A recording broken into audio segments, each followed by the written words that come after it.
Selamat datang dan selamat bertemu kembali dengan saya, Mariam Pandean, dosen pengampu mata kuliah Metode Penelitian Linguistik.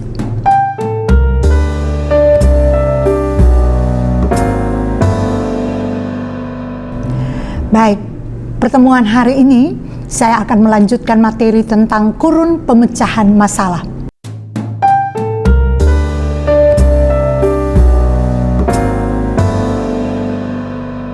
Ya, saat ini kita akan berbicara tentang 3 kurun pemecahan masalah dan tentu tahap-tahap upayanya dalam menangani masalah tersebut. Dalam upaya pemecahan masalah, si peneliti harus melalui tahap-tahap sebagai berikut. Yang pertama, tahap penyediaan data. Yang kedua, tahap analisis data. Dan yang ketiga, tahap penyajian hasil analisis data. Sekarang kita akan berbicara satu persatu tentang 3 tahapan tadi. Yaitu yang pertama kita mulai pada tahap penyediaan data. Tahap penyediaan data ini merupakan suatu upaya sang peneliti untuk menyediakan data secukupnya. Data yang kita sediakan tentu data yang benar-benar membantu atau mendukung proses penelitian kita. Sehingga dapat saya katakan bahwa data itu sebagai fenomen lingual khusus yang mengandung dan berkaitan langsung dengan masalah yang dimaksud atau masalah yang akan kita teliti. Data yang demikian itu tentu substansinya dipandang berkualifikasi, valid, sahih, dan reliable atau terandal. Data harus tercukupi secara layak, baik dalam hal jumlah maupun dalam hal jenis tipenya. Hal ini tentu sangat membantu proses dalam pelaksanaan penelitian. Data yang kita butuhkan harus benar-benar kita sediakan, ya. Pada tahap ini dikatakan selesai, maksudnya tahap di mana kita menyediakan data dapat dikatakan selesai apabila pencatatan atas data itu pada kartu data atau kita sudah mengklasifikasikan kartu data itu. Jika kita sudah mengklasifikasikan kartu data tersebut dan itu telah selesai kita lakukan, berarti dalam pencatatan itu kita sudah menggunakan salah satu dari transkripsi berikut ini, ya, misalnya transkripsi fonetis, tentu sesuai dengan masalah penelitian kita, ya. Jadi yang kita butuhkan data itu tentu akan mendukung masalah penelitian. Tergantung masalah yang apa yang kita akan bicarakan atau masalah apa yang akan menjadi proses di mana kita akan melakukan penelitian itu. Jadi tergantung kebutuhan kita. Kalau kita tentu mau meneliti tentang fonologi atau kita mau meneliti tentang morfologi, ya tentu kita harus melihat kebutuhan itu. Katakanlah misalnya kita mau melihat tentang transkripsi fonetisnya. Nah, tentu masalah ini tergantung dengan transkripsi fonemis, ya. Berarti kita akan melihat kemorfeman atau kita akan melihat tentang proses morfem, ya. Dan kemudian kita akan berbicara tentang masalah kefrasean, ya. Mungkin kita akan melihat masalah frase endosentris, masalah frase eksosentris, ya.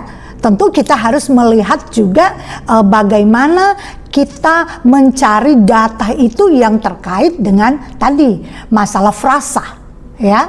Nah, selanjutnya kita akan masuk pada tahap yang kedua. Ya, ingat baik-baik bahwa ketika kita sudah mendapatkan data-data itu, berarti data itu sudah siap untuk kita analisis. Pada tahap analisis ini, seperti yang kita tahu bersama bahwa dalam suatu proses penelitian, analisis ini merupakan satu upaya sang peneliti menangani langsung masalah yang terkandung pada data. Nah, Ini kita harus perhatikan baik-baik, karena keberhasilan suatu penelitian itu tergantung pada analisis data. Karena ketika kita menganalisis data itu berarti kita akan berupaya mencarikan jawaban atas masalah yang kita pertanyakan dalam rumusan masalah tadi. Baik.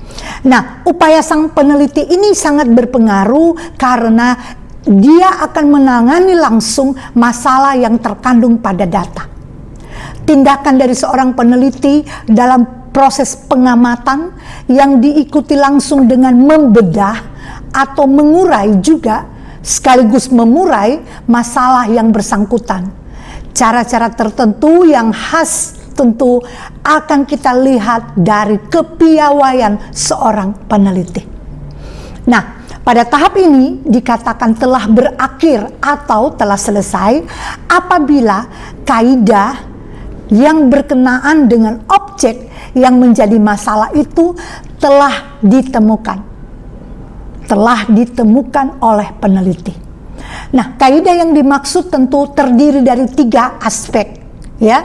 Tentu aspek yang pertama lingkup jangkauan domain ranah, yaitu bagaimana berlakunya kaidah yang dibatasi atau yang dikendalai oleh hal-hal yang lain, ya. Kemudian yang kedua, jenis yang kedua, ya, atau tipenya, bagaimana hubungan dari seorang peneliti, rasa ingin tahu akan dia, ya. Kemudian dia akan melihat hubungan itu dengan dasar dari tadi kaidah, ya. Bagaimana pendasaran antara kaidah-kaidah pokok atau kaidah-kaidah dasar yang ada. Nah, dalam hal kaidah yang ditemukan tersebut tentu, ya, rumit atau banyak sedikitnya kaidah yang diperoleh atau yang ditemukan oleh seorang peneliti bukan merupakan ukuran, ya, di mana analisis ini dapat dihentikan. Jadi ketika kita menemukan kaidah-kaidah yang mungkin sangat rumit atau membingungkan kita, ya, kita tentu tidak boleh menghentikan, ya, kita tidak boleh menghentikan analisis itu. Kenapa? Karena yang kita cari ini adalah jawaban dari masalah. Selama kita belum mendapatkan jawaban atas masalah yang kita angkat di depan tadi, walaupun rumit banyaknya kaidah itu, tetapi belum dapat menjawab masalah, tentu proses analisis ini belum dapat kita hentikan. Kenapa? Yang terpenting dalam proses analisis ini adalah bagaimana kaidah itu sudah ditemukan dan telah menjawab masalah yang kita angkat.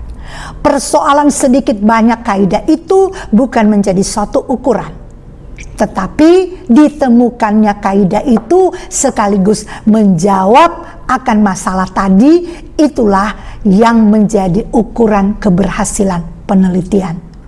Baik, selanjutnya tahap yang terakhir yaitu tahap penyajian hasil analisis data. Kita harus tahu ketika kita selesai menganalisis data itu, kita perlu satu langkah maju lagi untuk menyajikan hasil analisis data itu. Nah, penyajian hasil analisis ini merupakan upaya kita sebagai seorang peneliti menampilkan dalam wujud laporan tertulis apa-apa yang telah kita hasilkan atau kaidah-kaidah apa yang telah menjawab masalah kita. Dan ini tentu merupakan suatu bentuk hasil kerja dari seorang peneliti. Kenapa? Karena dia telah berhasil menemukan jawaban atas masalah itu dalam bentuk kaidah yang dia temukan. Dan selanjutnya kita akan menyusun laporan. Laporan-laporan ini tentu kita akan susun sesuai dengan kebutuhan akan proses penelitian tadi. Kalau kita meneliti terkait dengan penyelesaian studi, tentu kalau dia mahasiswa S1, dia akan melaporkan itu dalam bentuk skripsi.